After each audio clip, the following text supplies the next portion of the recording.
नमस्कार, आप देख रहे हैं अपना भारत और मैं हूं प्रियंका सेठ। कानपुर का कुख्यात वकील अखिलेश दुबे, नाम वकील, काम गुंडागर्दी और रंगदारी, और अब उसके खिलाफ जुबान खोली है एक ऐसी महिला ने जिसने 15 साल तक उसकी ज्यादतियां झेली। होटल बिजनेस छीनने से लेकर शादी के मंडप से उठवाने की कोशिश तक, और तो और इस महिला के खिलाफ उसने छपवा दी थी गंदी अश्लील किताबें। आज की यह रिपोर्ट सिर्फ एक औरत की लड़ाई नहीं, बल्कि उस सिस्टम की पोल खोलती है जिसने सालों तक इस कथित वकील को संरक्षण दिया। कानपुर की होटल मालकिन प्रज्ञा त्रिवेदी, जिनकी कहानी सुनकर आप दंग रह जाएंगे। प्रज्ञा बताती है कि कैसे अखिलेश दुबे ने उनकी जिंदगी को नर्क बना दिया।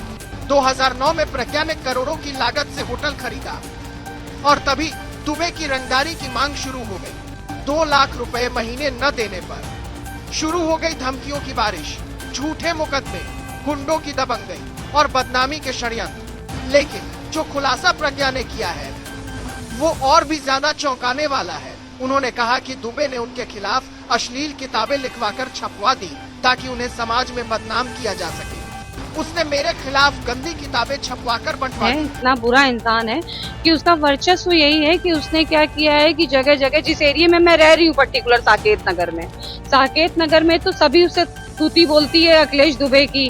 अखिलेश दुबे के सामने कोई नहीं आना चाहता। तो उसने क्या किया, जब हमने होटल खरीदा तो हमें नहीं पता था ये कौन है।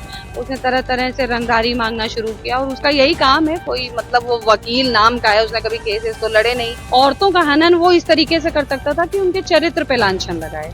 उसने यही गलती मेरे साथ करी कि उसने मेरे चरित्र पे लांछन लगाया, मेरे खिलाफ गंदी गंदी लाइन से लिख के, बहुत अश्लील बातें लिख के किताब बंटवाई, मारा पीटा, बंदूक तानी, बहुत बहुत गंदी गंदी हरकतें उसने करी।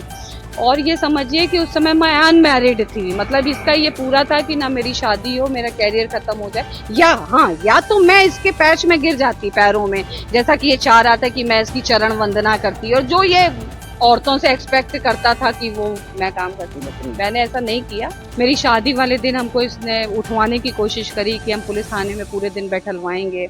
शादी के दिन मुझे मंडप से उठवाने की कोशिश की गई। उसका मकसद साफ था, मेरा करियर बर्बाद करना और मेरी शादी तोड़ना, लेकिन मैंने हार नहीं मानी। प्रज्ञा बताती है कि शादी के दिन तक दुबे ने उनकी जिंदगी में जहर घोलने की कोशिश की। कहा गया कि पूरे दिन थाने में बैठाया जाएगा, लेकिन प्रज्ञा का हौसला टूटा नहीं। वो आज भी उस मंडप की याद करती है जब उनकी शादी एक साजिश का शिकार बनने वाली थी। अखिलेश दुबे का नेटवर्क इतना मजबूत था कि पुलिस और अफसर तक उसके सामने नतमस्तक रहते थे। प्रज्ञा बताती है कि थाना हो या अदालत, सब जगह दुबे का सिक्का चलता था।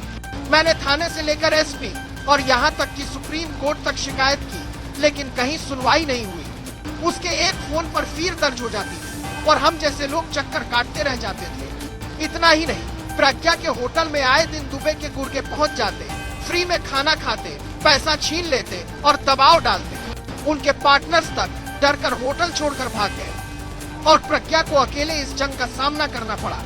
एक महिला जो खुद होटल की मालिक थी, कारोबारी थी, वो सड़क पर आ गई, लेकिन फिर भी उसने हार नहीं मानी। अगर मैं कमजोर होती तो सुसाइड कर लेती, लेकिन मैंने दुबे के सामने झुकना कभी मंजूर नहीं किया। उसने मुझे सड़क पर ला दिया, मेरी जिंदगी तबाह कर दी, लेकिन मैं लड़ी और आज भी लड़ रही हूँ। और आज सालों बाद जब अखिलेश दुबे जेल में है, प्रज्ञा को न्याय की आस बंधी है। उन्होंने फिर से उसके खिलाफ तहरीर दी है। साथ ही भाजपा नेता रवि सतीजा जैसे लोगों का नाम भी लिया, जिन्होंने दुबे के खिलाफ मोर्चा खोलने की हिम्मत दिखाई। 15 साल तक एक औरत इंसाफ की दहलीज पर दस्तक देती रही और कानून खामोश रहा।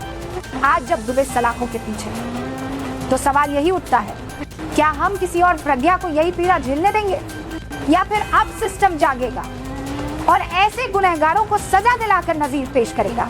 जवाब हमें और आपको मिलकर तय करना है।